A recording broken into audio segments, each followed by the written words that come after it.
السلام علیکم۔ I hope آپ سب لوگ اللہ کے فضل سے ٹھیک ٹھاک ہوں گے۔ میرا نام ڈاکٹر عمران ہے اور میں آئرلینڈ میں ایز اے ڈاکٹر جاب کرتا ہوں۔ آپ میں سے بہت سارے لوگوں نے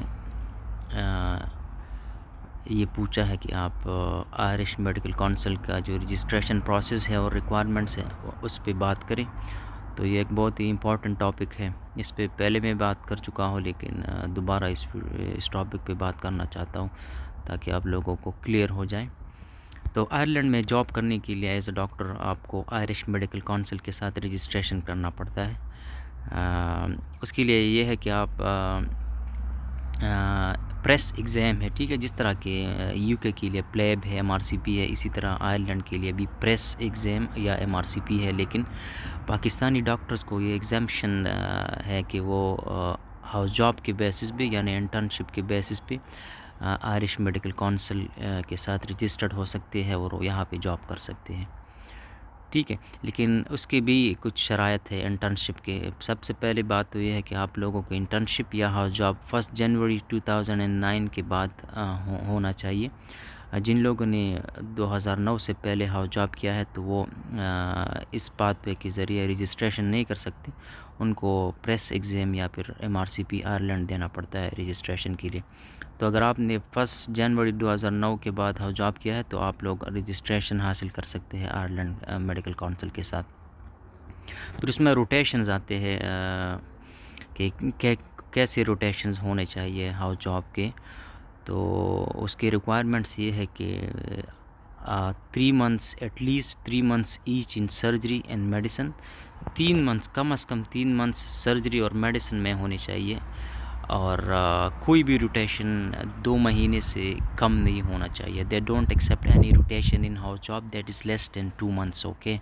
سو کوئی بھی روٹیشنز 2 مہینے سے پہلے نہیں، 2 مہینے سے کم نہیں ہونا چاہیے، اور اسی طرح 4 مہینے سے بھی زیادہ نہیں ہونا چاہیے۔ فار ایگزامپل اگر آپ نے ریسپائریٹری میڈیسن کیا ہے یا ای این ٹی کیا ہے تو وہ 4 مہینے سے زیادہ نہیں ہونا چاہیے، 2 مہینے سے کم نہیں ہونا چاہیے اور 4 مہینے سے زیادہ نہیں ہونا چاہیے، اور جنرل میڈیسن اور سرجری میں ایٹ لیسٹ 3 months، ٹھیک ہے۔ تو اگر یہ روٹیشنز ہے تو یہ ایکسیپٹیبل ہے۔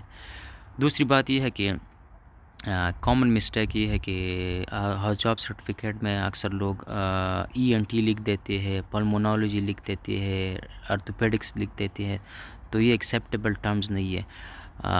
ایکسیپٹیبل ٹرمز یہ ہے کہ ای این ٹی کے ذریعے اوٹولرنگولوجی، اسی طرح پلمونالوجی کے ذریعے ریسپائریٹری میڈیسن لکھنا ہوتا ہے، اور آرتھوپیڈک کی جگہ ٹراما اینڈ آرتھوپیڈکس سرجری لکھنا ہوتا ہے۔ یہ آپ لوگ آن لائن بھی سرچ کر سکتے ہیں، acceptable terms of internship rotations for I M C medical registration, ٹھیک ہے۔ تو وہاں سے بھی آپ لوگوں کو ڈیٹیلز مل جائیں گے کہ آپ لوگوں نے کس طرح روٹیشنز کے نام لکھنے ہیں ہاؤس جاب سرٹیفکیٹ میں۔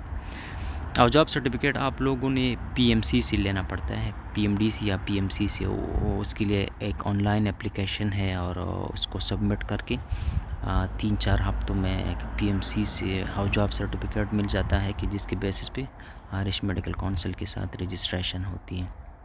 ایک تو انٹرنشپ یا ہاؤس جاب سرٹیفکیٹ ہو گیا، دوسری جو ریکوائرمنٹ ہے رجسٹریشن کے لیے آئی ایم سی کے ساتھ وہ ہے او ای ٹی یا پھر آئلٹس، ٹھیک ہے۔ تو او ای ٹی میں آپ نے گریڈ بی لینا ہے چاروں ماڈیولز میں، ٹھیک ہے، اور آئلٹس میں اوور آل بینڈ آپ کا 7 ہونا چاہیے اینڈ 6.5 ایچ، 6.5 سے اگر کم ہو تو اس کے بیسس پہ پھر رجسٹریشن نہیں ہوتی، ٹھیک ہے۔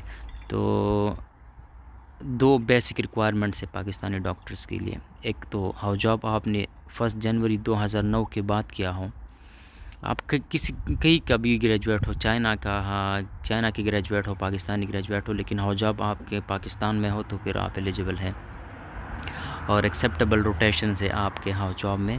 اس کے بعد آپ کے پاس او ای ٹی ہے یا پھر آئلٹس ہے، اور اس میں ریکوائر بینڈز ہے، تو آپ لوگ رجسٹریشن کے لیے رجسٹریشن کر سکتے ہیں آئرش میڈیکل کونسل کے ساتھ، کیونکہ آئرش میڈیکل کونسل کے ساتھ رجسٹریشن کے بغیر یہاں پہ آپ لوگ جاب نہیں کر سکتے، ٹھیک ہے. سب سے پہلا ریکوائرمنٹ آئرش میڈیکل کونسل کے ساتھ جنرل ڈویژن میں آپ لوگوں کی رجسٹریشن ہوگی اور اس کے بعد آپ لوگوں کو جاب ملے گی. یہ دو ڈاکومنٹس آپ لوگوں کے پاس آ گئے، ٹھیک ہے.